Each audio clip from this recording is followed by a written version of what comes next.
Hello and welcome ਤੁਸੀਂ ਦੇਖ ਰਹੇ ਹੋ ਦ ਸਟੱਡੀ ਵੀਜ਼ਾ ਸ਼ੋ। ਮੈਂ ਹਾਂ ਤੁਹਾਡੀ ਹੋਸਟ ਸੁਖਬੀਰ ਕੇ ਰਾਵੀ ਔਰ ਮੇਰੇ ਨਾਲ ਨੇ ਲੈਂਡਮਾਰਕ ਇਮੀਗ੍ਰੇਸ਼ਨ ਤੋਂ immigration expert RCICI member Jaspreet Patia ਜੀ।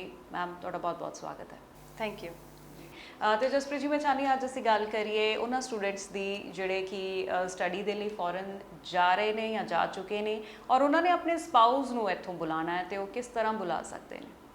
Definitely, as I always say in my videos that Canada is very supportive of family reunification. मतलब कि families ਨੂੰ unite करना Canada is very easy on that.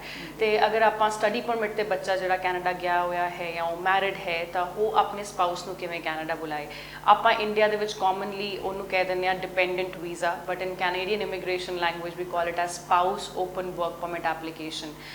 You as a immigrant ਜੋ ਤੁਸੀਂ Canada ਜਾ ਰਹੇ ਹੋ on study permit, ਤੁਸੀਂ allowed ਹੋ ਕਿ ਤੁਸੀਂ ਆਪਣੇ husband ਦੀ application ਆਪਣੇ ਨਾਲ study permit ਦੇ ਲਗਾ ਸਕਦੇ ਹੋ open work permit the, but we highly discourage you to do that because ਜਦੋਂ ਤੁਸੀਂ ਆਪਣੇ husband ਦੇ ਨਾਲ ਫਾਈਲ ਇਕੱਠੀ spouse open work permit ਦੀ study permit ਦੇ ਟਾਈਮ ਤੇ ਲਗਾਓਗੇ, ਪਹਿਲੀ ਚੀਜ਼ ਤੁਹਾਨੂੰ ਆਪਣੇ financials ਬਹੁਤ ਜ਼ਿਆਦਾ ਦਿਖਾਣੇ ਪੈਣਗੇ। secondly, ਤੁਹਾਡੇ family ties ਬਿਲਕੁਲ ਖਤਮ ਹੋ ਜਾਂਦੇ हैं ਕੰਟਰੀ ਦੇ ਨਾਲ which is India। ਤੁਸੀਂ ਅਗਰ ਆਪਣੇ husband ਦੇ ਨਾਲ ਫਾਈਲ ਇਕੱਠੀ ਲਗਾ ਦੋਗੇ ਤਾਂ ਵੀਜ਼ਾ ਆਫਿਸਰ ਜੋ ਤੁਹਾਡੀ ਫਾਈਲ ਦੇਖੇਗਾ ਤਾਂ ਉਹਨੂੰ ਇਹ ਲੱਗੇਗਾ ਕਿ ਇਹਨਾਂ ਨੇ ਵਾਪਸ ਹੁਣ ਆਣਾ ਨਹੀਂ, ਇਸ ਕਰਕੇ ਸਿਰਫ ਕੈਨੇਡਾ ਸੈਟਲ ਹੋਣ ਲਈ ਜਾ ਰਹੇ हैं ਤਾਂ he can definitely refuse your application by saying that ਤੁਹਾਡੇ ਕੰਟਰੀ ਨਾਲ ਟਾਈਜ਼ ਠੀਕ ਨਹੀਂ ਹੈਗੇ and you will not return after completing your studies in Canada। ਤੇ ਇਸ ਕਰਕੇ that's why we highly discourage all our clients not to apply as husband wife together। ਇੱਕ ਮਤਲਬ ਕਿ ਇੱਕੋ ਹੀ ਪੈਕੇਜ ਦੇ ਵਿੱਚ ਆਪਣਾ ਸਟੱਡੀ ਪਰਮਿਟ ਤੇ ਸਪਾਊਸ ਓਪਨ ਵਰਕ ਪਰਮਿਟ ਇਕੱਠੀ ਫਾਈਲ ਨਾ ਲਗਾਓ। ਤੁਸੀਂ ਵੇ ਆਊਟ ਅਸੀਂ ਹੁਣ ਤੁਹਾਨੂੰ ਦੱਸਾਂਗੇ ਕੀ ਹੈ। ਪਹਿਲਾਂ ਤੁਸੀਂ ਆਪਣਾ ਸਟੱਡੀ ਪਰਮਿਟ ਲਓ, ਜਿਹੜਾ ਐਪਲੀਕੈਂਟ ਹੈਗਾ ਸਟੂਡੈਂਟ ਹੈਗਾ ਉਹ ਆਪਣਾ ਸਟੱਡੀ ਪਰਮਿਟ ਆਪਣਾ ਅਪਰੂਵ ਕਰਵਾਏ। ਕੈਨੇਡਾ 1 ਮਹੀਨੇ ਪਹੁੰਚਣ ਤੋਂ ਬਾਅਦ ਆਪਣੇ ਹਸਬੈਂਡ ਦਾ ਸਪਾਊਸ ਓਪਨ ਵਰਕ ਪਰਮਿਟ ਦੀ ਐਪਲੀਕੇਸ਼ਨ ਰੈਡੀ ਕਰੇ। ਹੁਣ ਕਿਵੇਂ ਇਹ ਐਪਲੀਕੇਸ਼ਨ ਲੱਗਦੀ ਹੈ, you need your study permit application. ਤੁਹਾਡੀ ਫਾਈਲ ਦੇ ਵਿੱਚ ਤੁਹਾਡੇ ਸਪਾਊਸ ਦੀ ਫਾਈਲ ਦੇ ਵਿੱਚ ਸਟੱਡੀ ਪਰਮਿਟ ਦੀ ਤੁਹਾਡੀ ਅਪਰੂਵਲ ਲੈਟਰ ਲੱਗੇਗੀ, ਇਨਰੋਲਮੈਂਟ ਲੈਟਰ ਲੱਗੇਗੀ। ਤੁਹਾਡੇ ਜੋ ਤੁਸੀਂ ਪੜ੍ਹਾਈ ਕਰ ਰਹੇ ਹੋ ਕੈਨੇਡਾ ਦੇ ਵਿੱਚ, ਤੁਹਾਡੇ ਹਸਬੈਂਡ ਦੇ ਵੱਲੋਂ ਤੁਹਾਡਾ ਫੈਮਿਲੀ ਦਾ ਜਿਹੜਾ ਪ੍ਰੂਫਸ ਹੈਗੇ ਉਹ ਬਹੁਤ ਸਟਰੋਂਗ ਚਾਹੀਦੇ ਆ, ਫੈਮਿਲੀ ਟਾਈਜ਼ ਬਹੁਤ ਸਟਰੋਂਗ ਚਾਹੀਦੇ ਆ। ਤੁਹਾਡੇ ਹਸਬੈਂਡ ਅਗਰ ਕਰੰਟਲੀ ਕੋਈ ਜੌਬ ਕਰ ਰਹੇ ਹੈ ਤਾਂ ਉਹਦੀ ਜਿਵੇਂ ਲੈਟਰਸ ਲੱਗਣਗੀਆਂ ਕਿ ਹੀ ਵਾਸ ਕਰੰਟਲੀ ਵਰਕਿੰਗ, ਉਹਨਾਂ ਦੀਆਂ financial statements, CA reports, CA valuation reports. ਉਹ ਸਿੰਗਲ ਚਾਈਲਡ ਹੈ ਤਾਂ ਤੁਸੀਂ ਉਹ ਐਕਸਪਲੇਨੇਸ਼ਨ ਲੈਟਰ 'ਚ ਐਕਸਪਲੇਨ ਕਰਨਾ ਹੈ that you are single child, ਤਾਂ ਤੁਸੀਂ ਇਸ ਟਾਈਮ 'ਤੇ ਆਪਣੀ ਵਾਈਫ ਨੂੰ ਸਪੋਰਟ ਕਰਨ ਲਈ ਕੈਨੇਡਾ ਜਾ ਰਹੇ ਹੋ, but eventually you have parents behind. ਤਾਂ ਤੁਸੀਂ ਵਾਪਸ ਆਓਗੇ ਜਿਵੇਂ ਤੁਹਾਡਾ ਸਪਾਊਸ ਪੜ੍ਹਾਈ ਕੰਪਲੀਟ ਕਰ ਲੇਗਾ ਤਾਂ ਤੁਸੀਂ ਆਪਣੇ ਬਹੁਤ ਕੰਟਰੀ ਨਾਲ ਸਟਰੋਂਗ ਟਾਈਜ਼ ਦਿਖਾਣੇ ਹੈ, ਪ੍ਰੋਪਰਟੀ ਪੇਪਰਸ ਦਿਖਾਣੇ ਹੈ, ਫਾਈਨੈਂਸ਼ੀਅਲੀ ਆਪਣੇ ਆਪ ਨੂੰ ਸਟਰੋਂਗ ਦਿਖਾਣਾ ਹੈ before you apply for the spouse open work permit। The main important document which is very much important for proving your relationship is not only marriage certificate but also many other documents। अगर तुसी apart रह रहे हो हुण इन्ने time तो या तुसी दूर हो एक दूजे तो, तुहाडी recent marriage हुई है तो तुहाडियां WhatsApp chats, तुहाडियां call history, marriage pictures, your engagement pictures, all the ceremony pictures that you have to put attach along with your application। अगर तुहाडी recent marriage है, बहुत clients ਇਹੋ ਜਿਹੇ ਹੁੰਦੇ ਆ ਜਿਹੜੇ ਇੱਥੋਂ ਵਿਆਹ ਕਰਾ ਕੇ ਰੀਸੈਂਟਲੀ 2 ਮਹੀਨੇ ਰਹਿ ਕੇ ਬਾਹਰ ਚਲੇ ਗਏ। So you need to prove your relationship very strongly in that case. ਤੁਹਾਡੇ ਰਿਲੇਸ਼ਨਸ਼ਿਪ ਜਿਹੜਾ ਇੱਕ ਦੂਜੇ ਨਾਲ ਹੈਗਾ ਉਹ ਬਹੁਤ ਜ਼ਿਆਦਾ ਉਹਦੀ ਡਾਕੂਮੈਂਟੇਸ਼ਨ ਦੇ ਉੱਤੇ ਐਨਫਸਿਸ ਹੋਣਾ ਚਾਹੀਦਾ ਹੈ। If you are married from past 5 years ਤੇ ਤੁਹਾਡਾ ਬੇਬੀ ਹੈ then definitely it's not a problem because ਤੁਸੀਂ ਬੱਚੇ ਦਾ ਬਰਥ ਸਰਟੀਫਿਕੇਟ ਲਗਾ ਸਕਦੇ ਹੋ, ਆਪਣਾ ਮੈਰਿਜ ਸਰਟੀਫਿਕੇਟ ਲਗਾਓਗੇ then it's absolutely fine. But if you had a recent marriage ਤਾਂ ਉਸ ਟਾਈਮ 'ਤੇ ਤੁਹਾਨੂੰ ਆਪਣਾ ਰਿਲੇਸ਼ਨਸ਼ਿਪ ਪ੍ਰੂਫਸ ਬਹੁਤ ਸਟਰੋਂਗ ਲਗਾਉਣੇ ਪੈਣਗੇ। ਐਂਡ ਹਸਬੈਂਡ ਦੇ ਐਜ਼ ਆਈ ਸੈਡ ਕੰਟਰੀ ਦੇ ਨਾਲ ਆਪਣੇ ਟਾਈਜ਼, ਆਪਣੀ ਫੈਮਿਲੀ ਦੀ ਇਨਕਮ, ਆਪਣੇ financial status, CA reports, property evaluation ਸਭ ਕੁਝ ਬਹੁਤ ਸਟਰੋਂਗ ਲਗਾਉਣਾ ਪਏਗਾ। ਅਤੇ ਤੁਹਾਡੀ ਜਿਹੜੀ ਸਪਾਊਸ ਕੈਨੇਡਾ ਦੇ ਵਿੱਚ ਹੈਗੇ ਆ ਉਹਨਾਂ ਦਾ as I said enrolment letters college ਵੱਲੋਂ ਅਤੇ ਉਹਨਾਂ ਦਾ ਸਟੱਡੀ ਪਰਮਿਟ ਲੱਗੇਗਾ। ਜੀ ਬਿਲਕੁਲ। ਤੇ ਇਹ ਸੀਗੇ ਇੰਪੋਰਟੈਂਟ ਫੰਡਸ ਔਰ ਡਾਕੂਮੈਂਟਸ ਜਿਹੜੇ ਕਿ ਹੈ ਤੁਹਾਨੂੰ ਲਗਾਉਣੇ ਪੈਣਗੇ and be clear while you put your documents on papers, ਕਿਉਂਕਿ ਕੋਈ ਵੀ ਮਿਸ ਇਨਫੋਰਮੇਸ਼ਨ ਅਗਰ ਚਲੀ ਜਾਂਦੀ ਹੈ ਉਹ ਤੁਹਾਡੇ ਪ੍ਰੋਫਾਈਲ ਵਾਸਤੇ ਹਾਰਮਫੁਲ ਹੋ ਸਕਦੀ ਹੈ। ਔਰ ਕਿਹੜੇ ਪੇਪਰ ਅਪਲੋਡ ਕਰਨੇ ਨੇ ਆ ਤੁਹਾਨੂੰ ਕੋਈ ਕਨਫਿਊਜ਼ਨ ਹੈ ਤੁਸੀਂ ਕਾਲ ਕਰ ਸਕਦੇ ਹੋ, ਨੰਬਰ ਤੁਹਾਡੇ TV ਸਕਰੀਨ 'ਤੇ ਦਿੱਤੇ ਗਏ, ਮੈਮ ਤੁਹਾਨੂੰ ਖੁਦ ਗਾਈਡ ਕਰਨਗੇ। ਔਰ ਮੈਮ ਬਹੁਤ ਸਾਰੇ ਸਟੂਡੈਂਟਸ ਹੁੰਦੇ ਨੇ ਜਿਨ੍ਹਾਂ ਦੀ ਏਜ ਹੁੰਦੀ ਹੈ 30+, ਉਹ ਅਬਰੋਡ ਜਾ ਕੇ ਸਟੱਡੀ ਕਰ ਰਹੇ ਹੁੰਦੇ ਨੇ ਤੇ ਉਹਨਾਂ ਦੇ ਸਪਾਊਸ ਵਾਸਤੇ ਕੀ ਆਪਸ਼ਨਸ ਹਨ? Well, same option रहेगी उन्होंने spouse ਲਈ ਵੀ that you know they join you in Canada on an open work permit. Open work permit ਦਾ ਮਤਲਬ ਇਹ ਹੈ it's a fantastic option ਤੁਹਾਡਾ ਜਿਹੜੇ spouse ਹੈਗੇ ਹੈ he can or she can work in any industry, any field for any number of hours that is full time.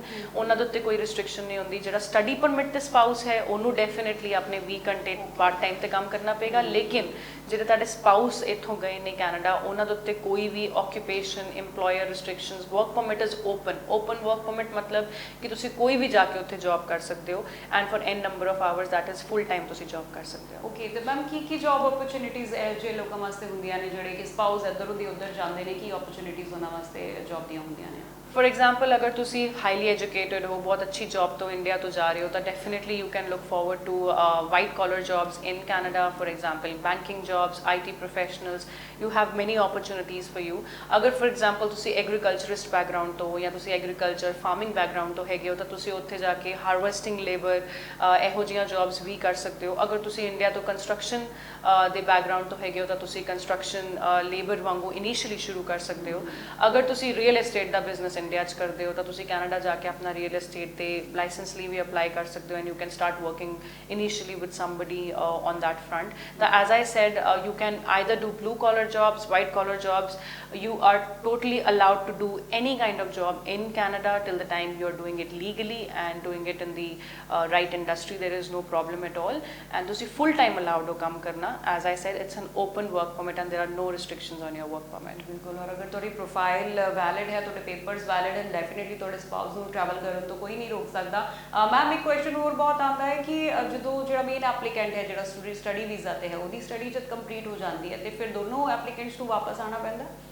That's an excellent question. I would say ਕਿ ਜਦੋਂ ਹੁਣ student ਦੀ ਪੜ੍ਹਾਈ ਖਤਮ ਹੋ ਜਾਂਦੀ ਹੈ ਤੁਹਾਡਾ ਸਪਾਊਸ ਤੁਹਾਡੇ ਸਟੱਡੀ ਪਰਮਿਟ ਦੇ ਬੇਸਿਸ ਦੇ ਉੱਤੇ ਕੈਨੇਡਾ ਆਇਆ ਸੀ ਹੁਣ ਤੁਹਾਡੇ ਦੋਨਾਂ ਦਾ ਫਿਊਚਰ ਕੀ ਹੈ ਜਿਹੜਾ ਸਟੂਡੈਂਟ ਹੈਗਾ ਉਹ ਤਾਂ ਆਪਣਾ ਪੋਸਟ ਗ੍ਰੈਜੂਏਟ ਵਰਕ ਪਰਮਿਟ ਲਾ ਦੇਗਾ ਬਟ ਸਪਾਊਸ ਕੀ ਕਰੇਗਾ ਜਿਵੇਂ ਹੀ ਤੁਸੀਂ ਆਪਣਾ ਸਟੂਡੈਂਟ ਜਿਹੜਾ ਹੈ ਹੁਣ ਉਹਦਾ ਸਟੇਟਸ ਚੇਂਜ ਹੋ ਰਿਹਾ ਹੈ ਉਹ ਸਟੂਡੈਂਟ ਤੋਂ ਹੁਣ ਵਰਕਰ ਬਣੇਗਾ that is he or she is going to become a temporary worker ਉਹ ਆਪਣਾ post graduate work permit apply ਕਰਨਗੇ ਇਹਦਾ ਮਤਲਬ ਇਹ ਹੋਇਆ ਕਿ ਤੁਹਾਡੇ ਸਪਾਊਸ ਨੂੰ ਵੀ ਆਪਣਾ ਸਪਾਊਸ ਓਪਨ ਵਰਕ ਪਰਮਿਟ ਦੀ ਰੀਐਪਲੀਕੇਸ਼ਨ ਲਗਾਉਣੀ ਪਏਗੀ ਐਕਸਟੈਂਸ਼ਨ ਲਗਾਉਣੀ ਪਏਗੀ ਆਪਣੇ ਪਰਮਿਟ ਦੀ ਬਟ ਇਹਦੇ 'ਚ ਆਪਾਂ ਨੂੰ ਇੱਕ ਚੀਜ਼ ਦਾ ਬਹੁਤ ਖਿਆਲ ਰੱਖਣਾ ਹੈ ਕਿ ਜਿਹੜਾ ਸਟੂਡੈਂਟ ਹੈ ਜਿਹੜਾ ਹੁਣ ਉਹਦੀ ਪੜ੍ਹਾਈ ਖਤਮ ਹੋਈ ਹੈ ਹੁਣ ਉਹ ਆਪਣਾ ਵਰਕ ਪਰਮਿਟ ਲਗਾ ਰਿਹਾ ਪੋਸਟ ਗ੍ਰੈਜੂਏਟ ਵਰਕ ਪਰਮਿਟ ਲਗਾ ਰਹੇ ਹੈ ਉਹਨਾਂ ਦੀ ਜਿਹੜੀ ਜੌਬ ਹੈ ਉਹ ਨੌਕ OAB ਕੈਟਾਗਰੀ ਦੇ ਵਿੱਚ ਹੋਣੀ ਚਾਹੀਦੀ ਹੈ ਅਤੇ ਉਹਨਾਂ ਕੋਲ 3 ਪੇ ਸਟੱਬ ਆਪਣੇ ਹੋਣੇ ਚਾਹੀਦੇ ਆ ਉਸ ਜੌਬ 'ਤੇ ਨੌਕ OAB ਮੈਂ ਆਪਣੇ ਹਰ ਵੀਡੀਓ 'ਚ ਇੱਕ ਵਾਰੀ ਰੈਫਰੈਂਸ ਦਿੰਦੀ ਹਾਂ ਕਿ ਕੀ ਹੁੰਦਾ ਹੈ either you are at a supervisory or a managerial role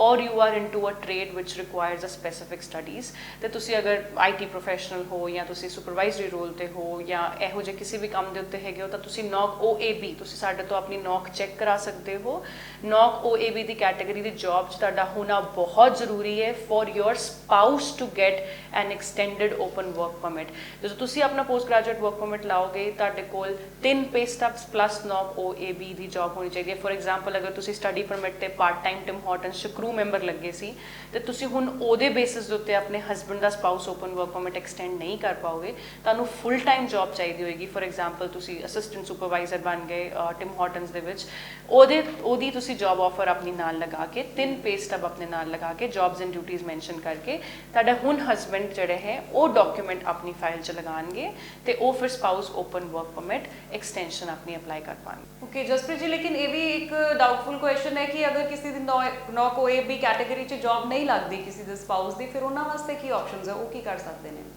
ਇਹ ਐਕਚੁਅਲੀ ਬਹੁਤ ਜ਼ਿਆਦਾ ਨਾਰਮਲ ਸਿਚੁਏਸ਼ਨ ਫੇਸ ਕਰਦੇ ਨੇ ਕਪਲਸ ਇਨ ਕੈਨੇਡਾ ਕਿ ਜਦੋਂ ਪੜ੍ਹਾਈ ਕੰਪਲੀਟ ਹੋ ਗਈ ਤਾਂ ਜਿਹੜਾ ਸਟੂਡੈਂਟ ਹੈ ਉਹਨੂੰ ਤਾਂ ਆਪਣਾ ਵਰਕ ਪਰਮਿਟ ਮਿਲ ਜਾਏਗਾ which is post graduate work permit ਲੇਕਿਨ ਜਿਹੜਾ ਸਪਾਊਸ ਹੈ ਉਹ ਹੁਣ ਡਿਪੈਂਡੈਂਟ ਹੋ ਗਿਆ ਹੈ ਆਪਣੇ ਦੂਜੇ ਸਪਾਊਸ ਦੇ ਉੱਤੇ ਜਿਹੜਾ ਸਟੱਡੀ ਪਰਮਿਟ 'ਤੇ ਸੀ ਕਿ ਉਹਦੀ ਹੁਣ ਨੌਕ OAB ਦੀ ਨੌਕਰੀ ਲੱਗੇਗੀ ਤਾਂ ਉਹਦਾ ਸਪਾਊਸ ਓਪਨ ਵਰਕ ਪਰਮਿਟ ਅੱਗੇ ਚੱਲੇਗਾ ਅਤੇ ਇਸ ਸਿਨਾਰੀਓ 'ਚ ਫॉर एग्जांपल ਤੁਸੀਂ ਇਹ catch 22 ਸਿਚੁਏਸ਼ਨ 'ਚ ਹੈਗੇ ਹੋ ਜਿੱਥੇ ਤੁਹਾਡਾ ਜਿਹੜਾ ਸਪਾਊਸ ਹੈ ਉਹਦਾ ਸਟੱਡੀ ਕੰਪਲੀਟ ਹੋ ਗਈ ਲੇਕਿਨ ਉਹਨਾਂ ਕੋਲ ਨੌਕ OAB ਦੀ ਕੈਟਾਗਰੀ ਦੀ ਜੌਬ ਨਹੀਂ ਹੈਗੀ ਤਾਂ what is your possibility when you are on open work permit? First is ਕਿ ਇੱਥੇ ਮੈਂ ਦੱਸਣਾ ਚਾਹਾਂਗੀ ਕਿ ਤੁਹਾਨੂੰ ਜਿਹੜਾ ਓਪਨ ਵਰਕ ਪਰਮਿਟ ਮਿਲਿਆ ਹੈ ਉਹ ਤੁਹਾਨੂੰ ਸਟੱਡੀ ਪਰਮਿਟ ਦੀ ਵੈਲਿਡਿਟੀ ਦੇ ਬੇਸਿਸ ਤੇ ਮਿਲਿਆ ਹੈ। ਮਤਲਬ ਕਿ ਜਿਹੜਾ ਸਟੱਡੀ ਪਰਮਿਟ ਤੇ ਸਪਾਊਸ ਹੈ ਉਹਦੇ ਸਪਾਊਸ ਉਹਦਾ ਜਿਹੜਾ ਵੈਲਿਡਿਟੀ ਹੈਗੀ ਹੈ ਐਕਸਪਾਇਰੀ ਦੀ ਪਰਮਿਟ ਦੀ, ਤੁਹਾਡੇ ਓਪਨ ਵਰਕ ਪਰਮਿਟ ਦੀ ਵੈਲਿਡਿਟੀ ਵੀ ਓਨੀ ਹੋਏਗੀ। ਫੋਰ ਐਗਜ਼ਾਮਪਲ ਅਗਰ ਮੇਰਾ ਜੂਨ 22 ਨੂੰ ਪੜ੍ਹਾਈ ਖਤਮ ਹੋ ਰਹੀ ਹੈ ਤਾਂ ਮੇਰੇ ਸਪਾਊਸ ਨੂੰ ਜਿਹੜਾ ਓਪਨ ਵਰਕ ਪਰਮਿਟ ਮਿਲੇਗਾ ਉਹ ਵੀ ਜੂਨ 22 ਤੱਕ ਹੀ ਵੈਲਿਡ ਹੋਏਗਾ।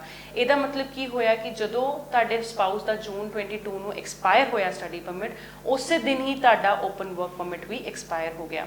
ਹੁਣ ਤੁਹਾਡੇ ਸਪਾਊਸ ਦੇ ਕੋਲ ਅਗਰ ਨਹੀਂ ਆਈ OAB ਦੀ ਨੌਕਰੀ ਤਾਂ ਤੁਹਾਡੇ ਕੋਲ ਕੀ ਆਪਸ਼ਨ ਹੈ?